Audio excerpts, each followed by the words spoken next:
خوست کې ځایي چارواکي وایي چې د یو پانګوال له لوري د 1.5 میلیون افغانیو په ارزښت یو مسلخ یا د څارویو د حلالېدو ځای جوړ او ګټې اخیستنې ته وسپارل سو.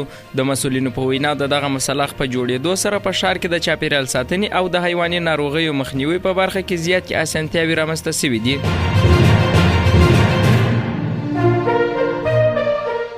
د هندي رسنیو د راپورونو له مخې د سکانو او اهل هنودو یوه 55 کسیزه ډله افغانستان څخه په یوه چارټره الوتکه کې تېره ورځ نوې ډیلي ته ورسېده.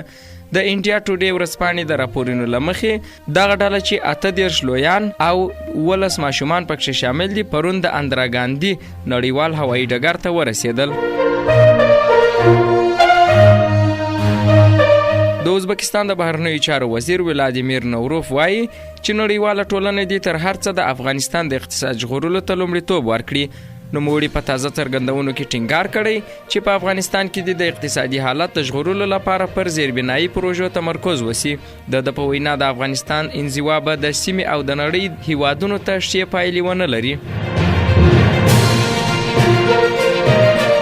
سعودي وایي نړۍ دې له تروریزم سره په مبارزه کې له افغان چارواکو ملاتړ وکړي.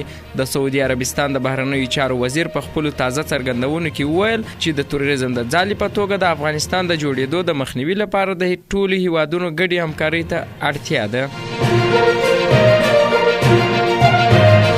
اروپایي اتحادیه وایي په ایران کې د مظاهرچیانو ځپل نه منل کېدونکی او نه توجیه کېدونکی دی.